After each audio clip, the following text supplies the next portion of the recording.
오늘은 부활절 여섯 번째 주일입니다. 오늘 요나서 강해 설교를 마무리해 보려고 합니다. 옛말에 사람이 10번 된다 이런 말 있죠. 사람은 언제나 고정불변한 존재가 아니라 새롭게 바뀐다, 이런 걸 강조하고 있는 말입니다. 그런데 그런 말만 있는 게 아니고 정또 반대되는 말도 있어요. 사람은 죽을 때가 되어서야 겨우 바뀐다, 이런 말도 있습니다. 사람이 결코 쉽게 바뀌지 않는다, 이 점을 강조하고 있습니다. 여러분들의 경험으로는 사람이 잘 변하는 존재입니까? 쉽게 변하지 않는 존재입니까? 어떤 것 같아요? 제 경험으로는요, 사람이 쉽게 변하지 않는 고집센 존재로 보여집니다. 오늘 요나서를 보면은 그렇게 큰 사건을 겪고도 변하지 않는 요나의 모습을 잘 보여줍니다. 요나서 3장에서는 니느웨 백성들이 요나가 전한 말씀을 듣고 회개했습니다. 청중들이 요나가 전하는 말씀을 듣고 회개했다고 한다면 요나의 설교는 성공한 겁니다. 요나는 열심히 설교한 것도 아니고 설렁설렁 설교했습니다. 그런데도 니느웨 백성들은 왕까지도 배옷을 입고 죄를 뒤집어 쓰고 회개합니다. 사실 설교 한번 듣고 회개하는 사람들만 있다면 목회를 할 만합니다. 아무리 열심히 설교해도 사람들이 눈 하나 까딱하지 않기 때문에 목회가 참 힘이 듭니다. 예수님이 말씀을 선포했어도 회개하지 않는 척박한 사람들도 있었습니다. 회개하지 않는 유대인들을 향해서 예수님은 피리를 불어도 춤을 추지 않는 강팍한 사람들이다, 이렇게 책망합니다. 이에 반해서 대충 설교한 요나의 설교를 듣고 회개한 니느웨 사람들을 보면요, 요나는 성공적인 복음 선포자입니다. 하나님은 니느웨 사람들이 회개하는 모습을 보고 그들에게 내리려 했던 재앙을 거두어 드립니다. 문제는 요나입니다. 내가 문제예요. 요나는 하나님이 재앙을 거두어 드리자 불같이 화를 냅니다. 참 재미있죠. 왜 이렇게 요나는 은총을 베푸시는 하나님께 화를 냈을까요? 요나는 한 번 재앙을 내린다고 결정했으면 그 뜻을 번복하지 말고 그대로 시행했어야 한다, 이렇게 주장하는 거예요. 온갖 악행을 다 저지른 니느웨 사람들이 그깟 회개 좀 했다고 금세 재앙을 거두드리는 물러터진 하나님, 불평합니다. 하나님이 이런 물러터진 분인 줄 알기 때문에 요나는 본국에 있을 때 스페인으로 도망가려 했다, 그런 속내를 털어놓는 거예요. 사실 요나는요, 하나님이 어떤 하나님이신 줄 너무도 잘 알았습니다. 요나는 하나님에 관해서 이렇게 표현합니다. 하나님은 은혜로우시며 자비로우시며 좀처럼 노하지 않으시며 사랑이 한없는 분이셔서 내리시려던 재앙마저 거두실 것입니다, 이렇게 고백합니다. 요나가 사용한 이 은혜, 자비, 인내, 사랑, 이것은요, 성경에서 하나님을 표현할 때 사용되는 대표적인 단어들입니다.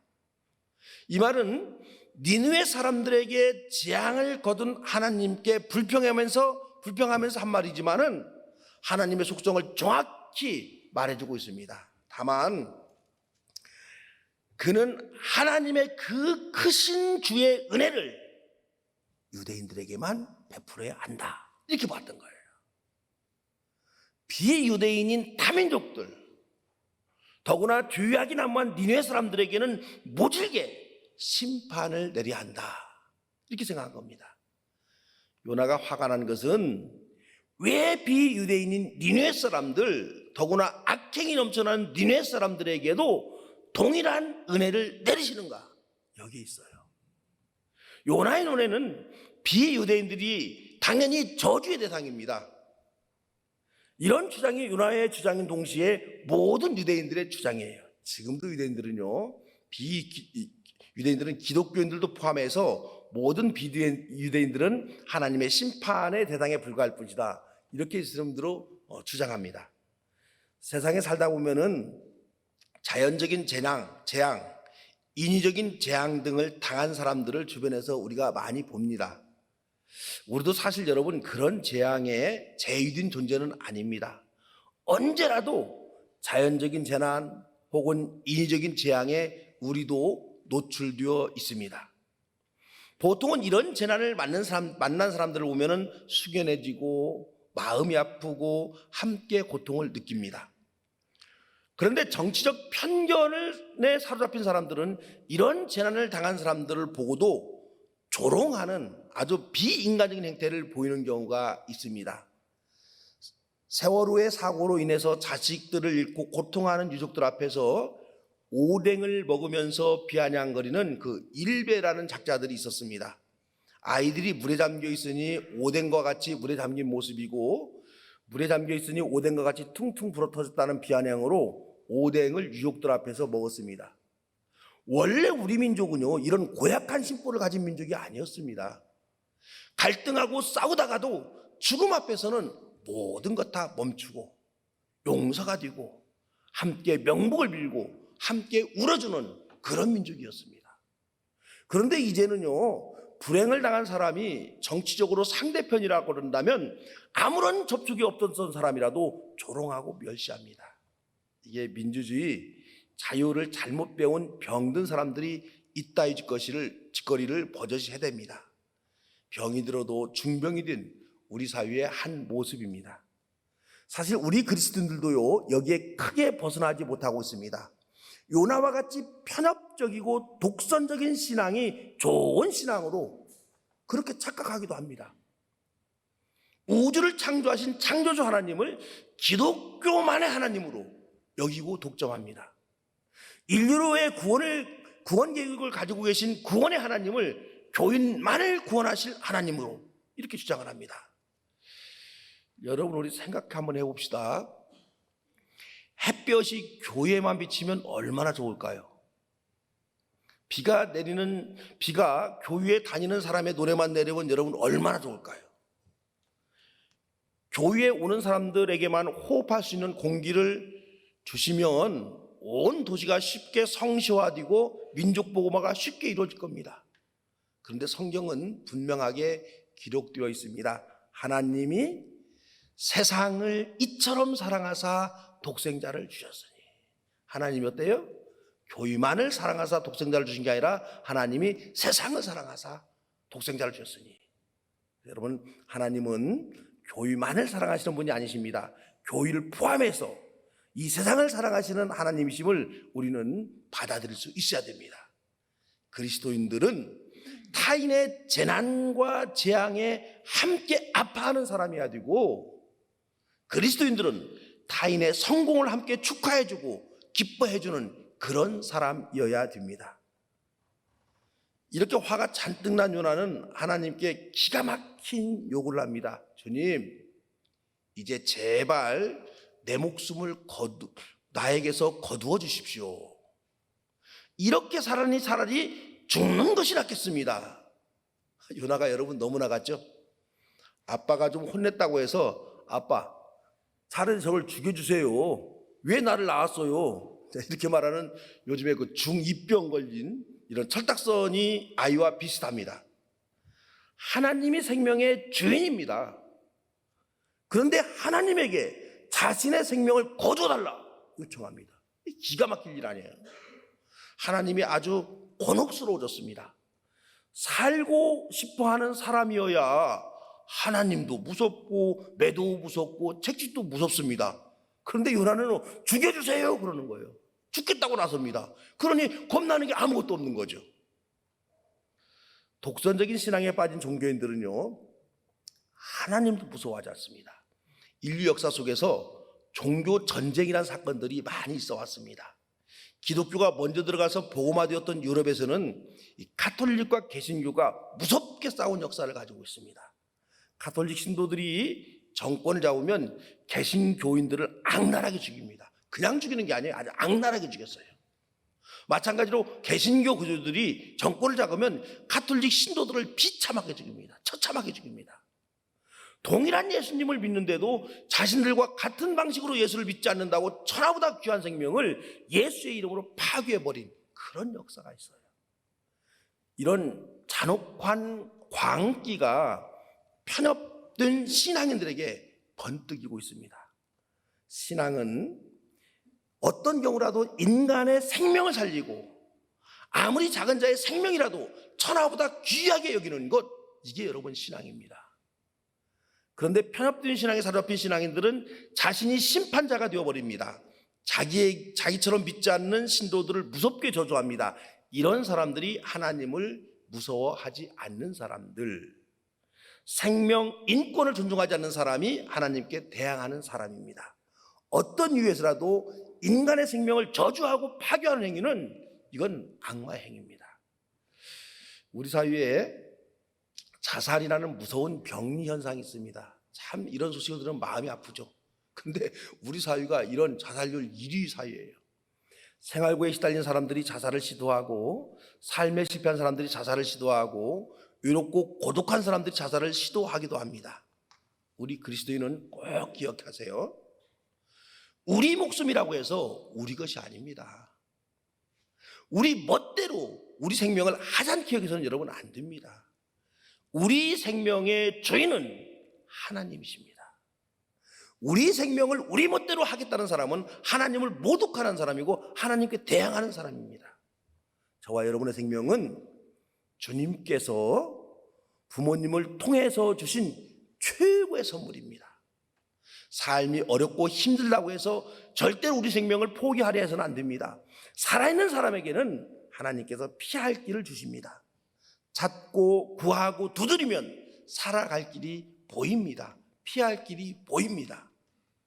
길을 찾지 않냐고 주저앉아 있으면 그 무엇과도 바꿀 수 없는 귀한 생명을 자꾸만 포기하고 싶은, 유기하고 싶은 그런 유혹이 몰려옵니다. 생명을 포기하려는 생각과 시도는 하나님을 대항하는 가장 무거운 죄악입니다. 이렇게 목숨까지도 운운하면서 불평하는 요나에게 하나님은 회초리를 들기보다는 설득을 선택합니다. 요나가 초막을 짓고 그 아래 앉아서 니느웨 성읍이 어찌 되는지 살펴봅니다. 자기를 죽이라고까지 완강하게 하나님께 저항했으니 하나님께서 니느웨에 재앙을 내릴 수도 있다, 이렇게 생각한 겁니다. 그러자 하나님이 박넝쿨을 하루 만에 자라게 해서 요나의 머리 위까지 뻗어오르게 합니다. 박넝쿨이 크게 자라서 요나의 머리 위를 덮습니다. 박넝쿨은 요나에게 쏟아지는 뜨거운 햇볕을 가려줍니다. 요나는 너무너무 시원했습니다. 요나는 큰 그늘이 뒤어주는 박넝쿨로 인해서 너무도 기분 좋은 그런 하루를 보냅니다. 그러나 다음날 하나님은 작은 벌레 하나를 준비해서 박넝쿨 준비를 갉아먹게 합니다. 요나의 머리 위에서 뜨거운 태양빛을 막아주던 박넝쿨은 이제 시들었습니다. 설상가상으로 바람이 불어와서 시들어진 박넝쿨을 날려버립니다. 이제 요나는 뜨거운 햇볕에 그대로 노출되어 버립니다. 어제는 박넝쿨로 인해서 기분이 좋았다가 이제는 박넝쿨이 사랑이자 짜증이 몰려옵니다. 그러자 요나가 더 하나님께 길길이 뜁니다. 요나는 죽기를 자축하면서 이렇게 사느니 죽는 것이 낫겠습니다 하고 주님께 항변합니다. 여러분, 사람이 참 간사하죠. 죽여달라고 소리칠 때는 언제이고 햇볕이 강하게 내리쬐니까는 더 죽겠다라고 불평합니다. 아니 어차피 죽는 건데 더 주거나 그냥 죽여주거나 그런 거죠. 사람이 원래 이래요. 그러자 하나님이 화를 내는 요나에게 차분히 설명합니다. 이 하나님의 설명이 너무도 설득력이 있기 때문에 우리가 화면을 보면서 다시 한번 같이 읽도록 합니다. 화면 한번 좀 봐주시겠어요? 같이 읽습니다. 내가 수고도 하지도 않았고 내가 키운 것도 아니며 그저 하룻밤 사이에 자라났다가 하룻밤 사이에 죽어버린 이 식물을 내가 그처럼 아까워하는데 하물며 좌우를 가릴 줄 모르는 사람들이 12만 명도 더디고 짐승들도 수없이 많은 이 성읍 니느웨를 어찌 내가 아끼지 않겠느냐. 그리고 끝납니다. 요나의 이야기에서 끝나는 거예요. 우리가 요나서를 읽으면서 요나가 탄 배에 폭풍이 일어난 사건, 제비를 뽑아서 요나가 뽑힌 사건, 물고기 뱃속에서 3일이 있었던 이런 신비적 사건에 대해서 이성적이고 과학적으로 접근할 필요가 여러분 없습니다. 이런 부분들은 요나서의 결론을 돕는 역할을 하는 거예요. 요나서는 결론 부분에서 유대인들에게 충격적인 질문으로 끝을 내고 있습니다. 요나는 니느웨 성읍이 멸망해야 한다 이렇게 생각하는데 하나님은 니느웨 성읍을 저기 어떻게 했어요? 아낀다 이렇게 여러분 말하고 있어요.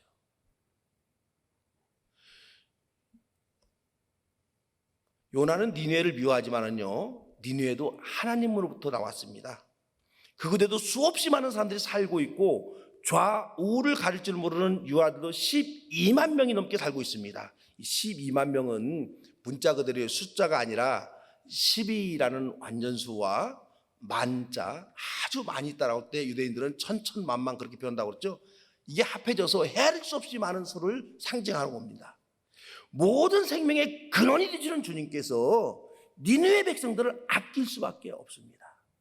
주님은 니느웨를 아낄 수밖에 없는 이유를 말하고 나서 질문을 유대인들에게 던집니다. 너희들은 어떻게 생각하느냐? 이렇게 열린 결론으로 요나의 이야기를 마칩니다. 요나 이야기를 기록한 사람이 이런 도전적인 질문을 유대인들에게 던지는 이유가 뭘까요? 그때 상황을 생각해 봐야 돼요. 이 요나라는 선지자는요, 북왕국 이스라엘의 여로보암 이스라엘이라는 사람이 왕으로 있을 때 예언자로 활동했던 실제 인물이라는 점을 말씀드렸습니다. 그러니까 요나서는, 이 성경은 요나라는 실제 인물이 죽은 후 한 200년 후에 쓰여졌습니다. 우리가 이순신 장군 이야기를 요즘 사람들이 드라마로 만들어서 보고 감동받는 것과 같습니다. 이 요나서가 쓰여질 때가 유대인들이 포로로 잡혀갔다가 바벨론으로 잡혀갔다가 예루살렘으로 돌아온 우리 바벨론 포로기 그때 시절이에요. 포로 이후에. 그러니까 유대인들이 바벨론 포로에서 돌아와서 유대 민족을 회복하려고 몸부림을 치고 있었습니다. 그 중심에 에스라라는 선지자 그리고 느헤미야라는 총독이 있었습니다. 에스라 느헤미야가 유대 민족을 회복하려는 정책 중에 하나가 뭐냐 그러면 비유대인들과의 관계를 끊는 모진 정책을 썼습니다. 유대인들은 아브라함의 후손들만의 순수 혈통을 유지해야만 옛 다윗의 영광을 회복할 수 있다 이렇게 보았습니다. 그래서 이들은요 대단히 모질고 비인간적인 정책을 결정합니다. 그동안 예루살렘에 살면서 다른 비유대인 여인들과 결혼했던 사람들은 모두 이혼하라 이 주문하는 거예요. 더 나아가서 비유대인 여인들에게서 난 아이들도 모두 비유대인인 어머니와 함께 내보내라 이렇게 말합니다. 이런 기록이 성경에 나오는데 우리 한번 화면을 보면서 확인해 보도록 합니다. 화면 한번 보시겠어요? 에스라 10장 3절이에요. 같이 한번 있습니다. 이제 우리는 하나님의 명령을 두려워하면서 받드는 분들의 권면과 에스라 제사장님의 가르침을 따라서 이방 여자들과 그들에게서 난 아이들을 다 보낼 것을 하나님 앞에서 언약하겠습니다. 여러분, 저게 굉장히 무서운 얘기예요. 순수 아브라함의 혈통을 유지하기 위해서 그동안의 단란한 가정을 이루면서 행복하게 살아왔던, 비록 다른 민족, 다른 부족의 여자이지만 그런 가정이라 할지라도 이런 그 아내와 그 아내에게서 난 아이들을 다 내보내겠다, 이런 선포인 겁니다. 이런 일들이 있었던 거예요. 더 나아가서 다시는 다른 종족들과 자녀들을 결혼시키지 않겠다는 선언도 하는데, 이것도 화면을 한번 보면서 확인해 보도록 합니다. 느헤미야 10장 30절인데요. 우리 같이 한번 읽습니다. 우리는 딸을 이 땅의 백성과 결혼시키지 않는다. 우리는 아들을 그들의 딸과 결혼시키지 않는다. 예루살렘에서 같이 지금 어울려 살아가고 있어요. 정권은 무너졌기 때문에. 그러다 보니까는 젊은이들이 다른 종족 사람들과 눈이 맞아 결혼하는 경우도 있습니다. 아주 흔했겠죠. 이때 이제 이 유대인들이 결정하는 거, 우리는 딸을 이 땅의 다른 종족들과 결혼시키지 않는다. 우리는 아들을 그들의 딸과 결혼시키지 않는다. 우리는 누구예요? 유대인들끼리만 결혼시키겠다. 이게 이제 에스라 느헤미야의 그 중심을 이루고 있는 성경 이야기입니다. 우리 시대에서 보면은요, 있을 수 없는 비인도적인 정책입니다. 하지만 그 당시 유대인들의 입장에서는 분명한 이유가 있었습니다. 소수민족인 유대민족이 다민족 틈바구니에서 살아남을 수 있는 방법은 비유대인 여인과 결혼한 남자들은 이혼하고 아이들까지 다 내보내는 모진 정책이 필요하다. 이렇게 느헤미야와 에스라가 판단한 거예요. 다시는 자신의 아들, 딸들을 비유대인들과 결혼시키지 않아야 아브라함, 다윗으로 이어지는 순혈 민족이 된다. 그래서 유대민족이 옛 모세, 옛 다윗의 영광을 찾을 수 있다라고 그렇게 주장한 겁니다. 그렇게 믿은 겁니다. 유대 권력자들의 이런 편협한 신앙에서 발효된 비인간적인 정책이지만은요, 유대인들 대다수가 아멘하고 따랐습니다. 그 시대의 대다수 유대인들은 민족의 회복을 위해서 이런 독선적이고 편협한 신앙을 그렇게 선택을 한 거예요. 이런 유대 권력지대의 유고수 정책과 이들을 따르는 다수의 여론에 대항해서 소수의 사람들이 글을 썼습니다. 그 글이 룻기와 요나서입니다.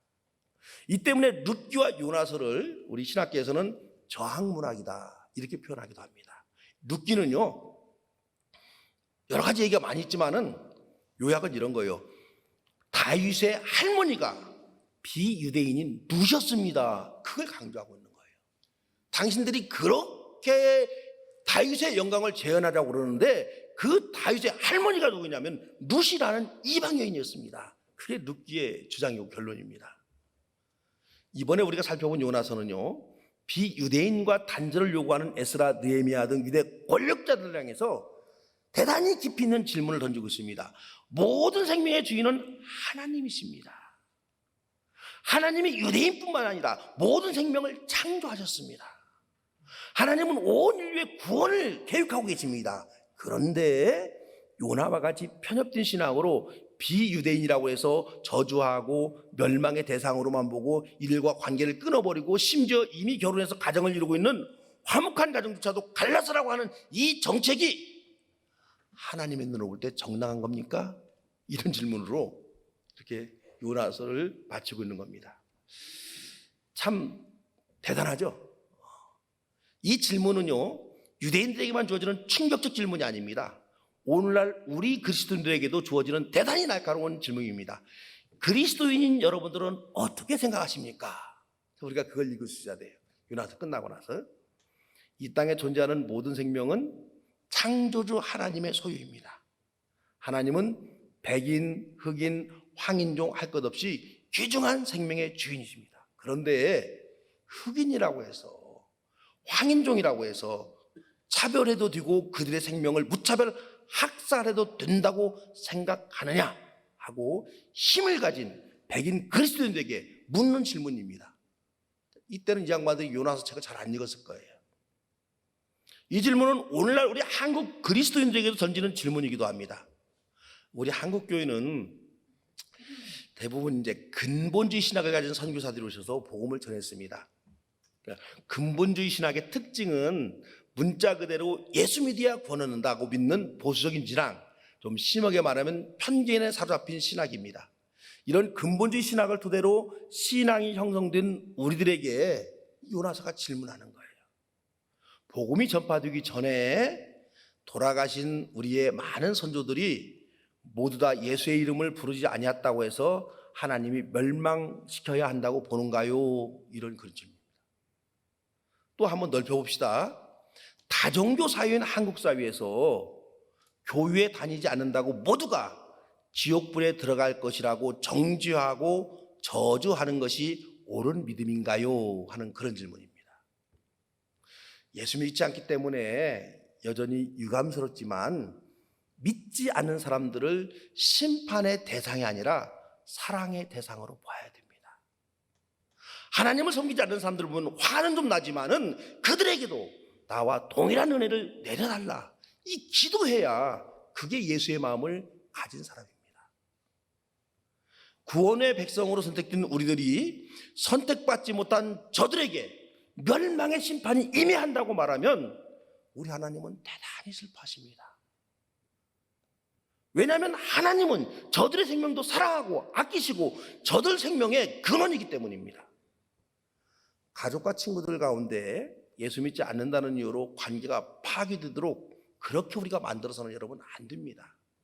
믿지 않는 사람들과도 존중과 신뢰를 기초해서 사귐의 관계를 가져야 서로가 행복합니다. 예수님은 자신을 십자가에 매달고 창으로 찌른 사람들을 위해서 기도했습니다. 오늘 본문이 그거예요. 아버지, 저 사람들을 용서해 주십시오. 저 사람들은 자기네가 무슨 일을 하는지 알지 못합니다.